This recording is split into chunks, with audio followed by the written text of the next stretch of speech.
we could talk a little recruiting here really quickly. I got to get going in a minute for a recruiting story I'm working on. But Nebraska offered a quarterback, Richard Torres, out of San Antonio, 6'6", 210. They like him a lot, based on what I've gathered from the recruit side of it. They offered him a scholarship, and they don't usually do that unless they like a guy quite a bit, and they like his skill set. He can throw the ball a long way. Hasn't played a lot football last year because of COVID. Didn't get to go to any camps or showcases because of COVID, and so is darn near off the radar. Forget under it.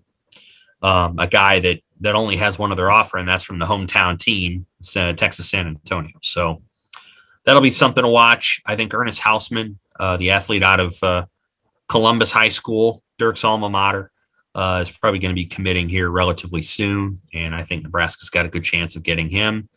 Hausman might be the first commit in the class. I think that's absolutely possible. In other words, Nebraska's reputation, of demise of in-state recruiting might be a little exaggerated because they might be able to get that guy. What else in recruiting? Caden Helms keeps getting offers at Bellevue West. Got an LSU offer. I expect that he'll get a Clemson offer eventually, maybe Alabama. I think Helms is very similar to Thomas Fidoni as a national recruit, and will probably end up as a top 100 player by the time we're next fall.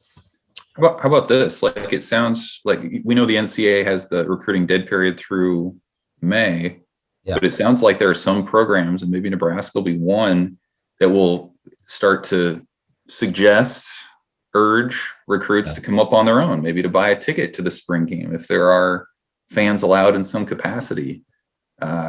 It sounds like maybe Nebraska could be getting a little creative in terms of how it's starting to finally bring guys back. After they can't stop anybody from buying tickets to a spring game. $10 ticket. Yeah. They cannot stop anyone from buying a ticket to a game. That's right. They can't meet with them technically, but they can see the crowd. Yeah. Mm-hmm. And other schools are going to try to do that too. There's going to be a lot of competition for those players. I'm sure Nebraska can perhaps coordinate that to some degree, but I don't think they can buy the tickets for the prospects, obviously. So the prospects would have to buy the tickets themselves. They would have to sit in the stands.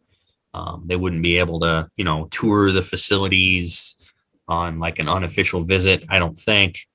But I think if you open up all of the facilities to the fans, I don't know. We're gonna open up facilities for tours to high school students ages 17 to 19 who are between 6 foot and 6'6", who run between a 4.3 and a 4.7 40. These guys work really hard. I want to be clear that Nebraska's recruiting staff and its assistant coaches, they put in the work on the trail. Calling recruits. I've called a lot of recruits this week, and we're starting to ramp up our recruiting stuff because it's getting that time.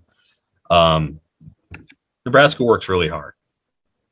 Abby Barmore, our colleague, had a really good story from Ryan Held just about the way that they structure it with Zoom calls and the way that they go through the process and so on and so forth. And so it's notable, and they do a really good job. And I think there's, Husker fans are concerned about the recruiting and are they going to get these guys? Are they going to get this? Well, when you've had several losing seasons in a row, it gets harder to land the very best players. But this group has shown consistently year over year that they're really good at this.